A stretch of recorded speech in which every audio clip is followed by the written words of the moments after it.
Los Reyes del Pueblo que no existe, el primer documental de Betsabe García, quien es un placer y es un honor tener hoy aquí con nosotros. Es un documental bellísimo, complejo, con varias capas, en el que vale la pena no nada más verlo, sino explorarlo, quedarse con él, llevárselo a casa y seguir pensando. Betsabe, pues muchísimas gracias por estar acá. Sabemos que has compartido un largo recorrido con este documental, tanto en el camino de preproducción y postproducción, todo el tiempo que te llevó ahí, que fue ¿cuánto más o menos? Ya con la gira de festivales fueron 7 años más o Nada menos. más. Sí. 5 años de producción, de estar en el pueblo de San Marcos. Ajá.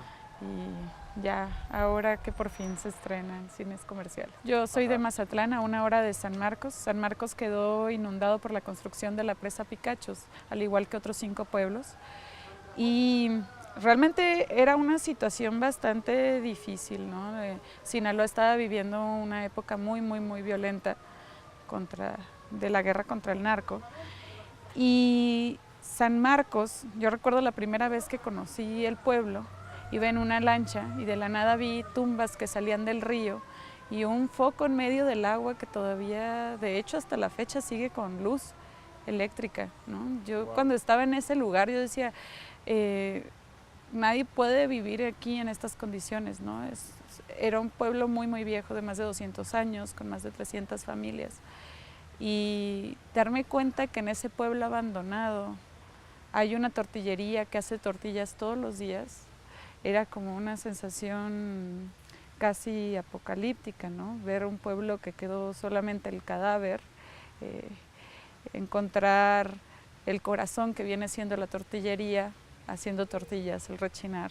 ¿Tu acercamiento entonces en un primer momento fue como de denuncia? ¿Fue un acercamiento un poquito más sociopolítico, digamos? Sí. ¿Cómo te acercaste? ¿Y cómo entonces recorres, digamos, el arco hacia este otro enfoque tan distinto, que no deja de ser denuncia, que no deja de ser social, sí, pero que es bastante más amplio que eso, ¿no? Yo creo que el enfoque nació, bueno, la pregunta nació justo cuando veo a Pani, el dueño de la tortillería, que estaba pavimentando una de las calles, ¿no? Yo decía, ¿por qué está pavimentando una calle que se va a volver a inundar? ¿Qué sentido tiene verlo reconstruir? Cuando baja el agua, él comienza a cortar la maleza, a pintar las casas, y no importa que el agua llegue, o sea, casi llega hasta unos 10, 15 metros, entonces todo lo destruye de nuevo. Y no le importa, porque en cuanto baja el agua, él va a volver a reconstruir. Entonces me di cuenta que tenía un enfoque mucho más existencial. Yo me preguntaba ¿por qué? ¿Por qué estoy yo viviendo en un pueblo inundado? Porque pues dejé la escuela, pues tuvimos que estar ahí, ¿no?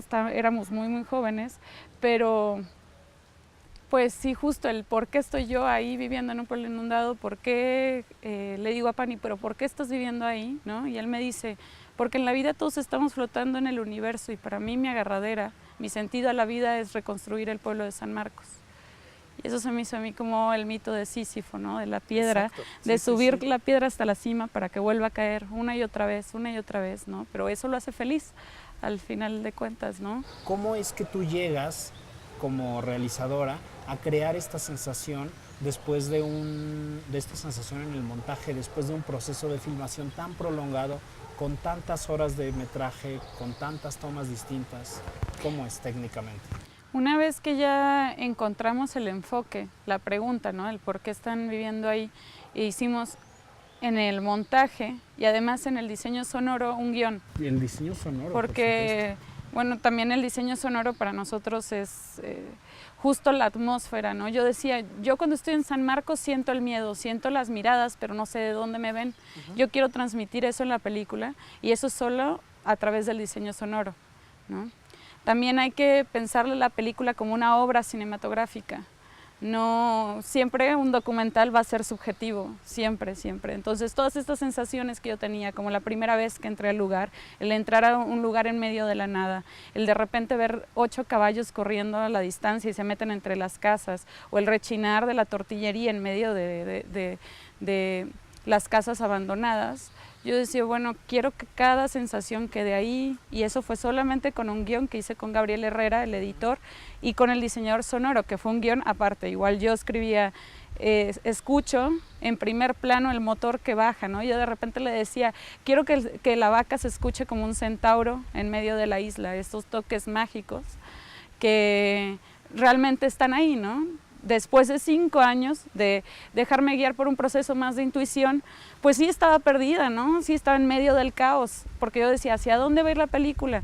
¿No? Ya está bien normalizado el hecho de ver a la tortillería trabajando todos los días, porque realmente México está lleno de todas esas detalles mágicos, ¿no? Que justo hasta después, ¿no? Cuando me hablan de un realismo mágico, yo no lo tenía presente en la película a la hora de filmarlo, sino mucho después, y yo creo que fue hasta en la función de Guadalajara que entendí que todos esos detalles, como la tortillería trabajando todos los días, como la vaca atrapada en una isla que está esperando a que el agua baje, era un realismo mágico inherente también en México, ¿no? Está presente todo el tiempo.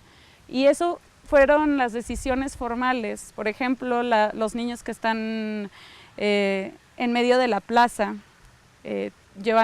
tocando banda sinaloense, y ellos aparte construyeron los instrumentos.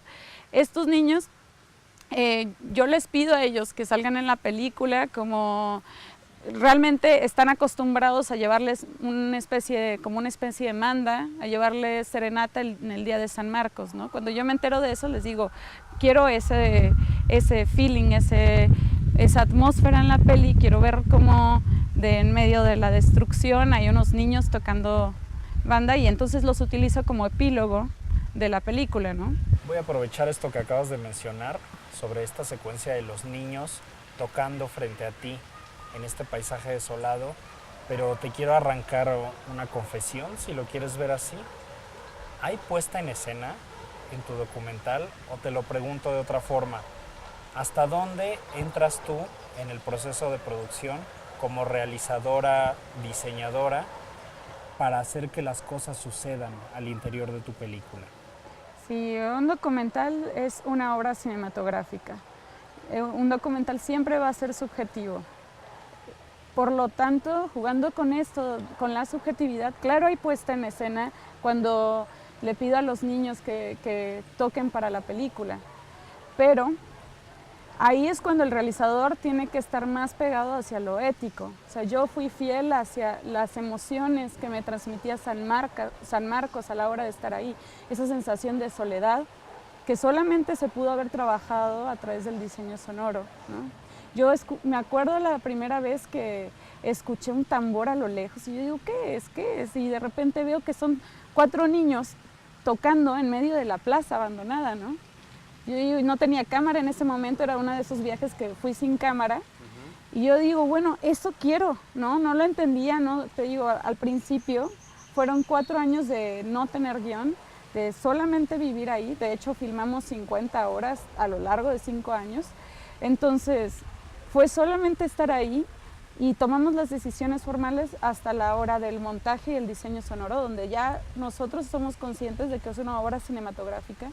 Y que sobre todo lo que a mí me transmitió fue el hecho de la reconstrucción, ¿no? Cómo hay una tortillería en medio de la nada, que además hace tortillas todos los días y abastece a los demás pueblos. ¿Por qué están estos 4 niños tocando, llevándole serenata a un pueblo que pues fue condenado al olvido, ¿no?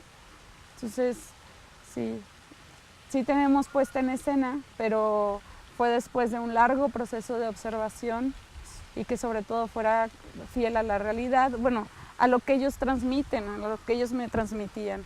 Y tú como realizadora, ahora que lo ves todo en retrospectiva, ¿cuál es tu posición ética ante esta comunidad que está sujeta a una situación político-social, pero también ambiental tan extrema, que aunque esté retratada con una belleza tan particular en tu trabajo, no deja de ser radicalmente preocupante, ¿no? ¿Tú cómo te enfrentas a esto? ¿Qué es la vida que esperas hacia adelante de tu documental al interior de la vida de esta comunidad? La verdad, y esto ya es muy personal, el documental a mí me hizo creer en la reconstrucción. Yo, al igual que al estar viviendo en un momento tan destructivo, personalmente, socialmente, yo decía, hay tanta violencia alrededor que qué es lo que queda, ¿no? ¿Será que es una condena en sí? Y al ver a Pani reconstruyendo el pueblo, pavimentando, limpiando piedra por piedra, yo entiendo que hay una reconstrucción, que además la reconstrucción es un proceso cíclico, natural, ¿no?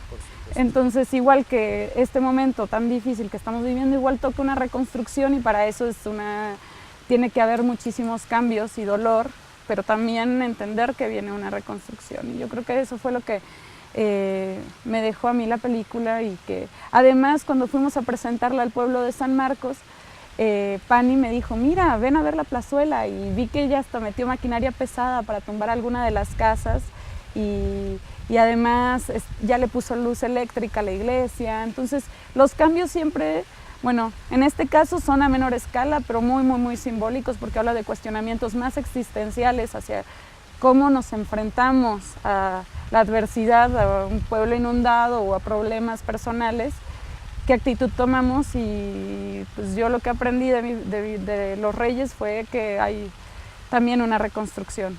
Vayan a verla, vayan a ver esta película. Saben muy bien que semana tras semana pues la permanencia de una película en cartelera depende de que la gente esté constantemente entrando a verla, entonces vayan a verla de verdad y muchas gracias por estar acá con nosotros. Nos vemos todos los jueves y nos vemos todos los días por acá.